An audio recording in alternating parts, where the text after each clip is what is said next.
Who are the richest people in the world? I'm sure you have heard of names such as Bill Gates or Warren Buffett.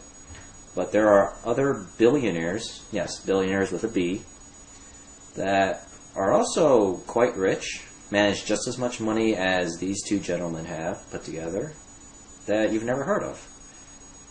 For example, have you heard of Kenneth Fisher? Have you ever heard of Ray Kroc? What about Ross Perot? And if you have heard of Ross Perot, it's not because of his wealth, most likely, but it's because he tried running for the presidency in 1992 in the United States. Do you get my point? And by the way, Kenneth Fisher is actually a very famous money manager. He manages about $35 to $40 billion through his corporation called Fisher Investments. He also happens to be the son of the famous 20th century economist Philip Fisher. And by the way, he's actually also friends with Warren Buffett, even though they have differing investment philosophies. Ray Kroc is actually the founder of McDonald's. And as you know, McDonald's is a multi-hundred billion dollar company that's publicly traded around the world. And what sets these rich people apart from everybody else is that they know that there's only so much hard work they can do and so much time in a day that they can spend in order to make money. The only way to get past these hard-coded real-life barriers is to actually spend money and buy time. What that means is you have to actually go out and buy either services that do something for you for a fee, or hire employees that will do the hard work for you, or just borrow money. Because how long does it take to hire 100 people versus doing the work of 100 people? Which do you think would be faster?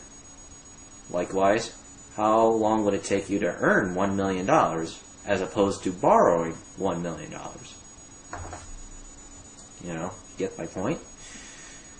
You've heard the saying, time is money. That is absolutely true. Because if you spend an hour trying to make 10, silver or 10 gold, you could have easily spent that same hour buying something for 50 gold and reselling it on the auction house for like 1,000 gold. That's actually how I make my money. The actual average is I buy something for like 10, 20 gold and I resell it for, 100 gold, which is still a really sick return. And because I've been doing this for so long, I know how to buy. So the things that make the ultra rich in real life rich apply exactly to WoW. Now, does that mean you have to play the auction house? No, in fact. Remember, I actually started my World of Warcraft career, gold farming. I would actually go to like Tyr's Hand and farm elites for rune cloth, or I would go to a certain location and farm the crap out of linen and wool cloth, and sell that on the auction house for, a pretty penny. But the thing is, if you're the type of person that really does not like doing that kind of stuff, then I still have something for you in my guide, which is my gold farming tutorials. These were originally going to be given away for free on YouTube, but I thought that if too many people actually saw how much money they could make off these free videos, then everybody would do it, and that would just, degrade the quality of the tip. So, on top of that, I really don't want Blizzard nerfing some of these strategies too, because I know for a fact that some of the stuff I teach is not in anybody's courses. Of course, once this product goes live, which it is because you're watching this video, the other gold maker guides will buy my product, study it, and copy the tip and put it into their own guides and call it their own, which is okay. I mean, we do live in a free economy, and a big component of that free economy is the free flow of information and exchange. I mean, I just hope they actually pay for my product rather than just pirate it and steal it. So For those who don't want to trade, then the gold farming videos are for you. The only downside to gold farming is hard work. You only need to spend 10 to 20 minutes, completing a farming run, and you can repeat the exact same farming run. Again, if you want more gold or items. And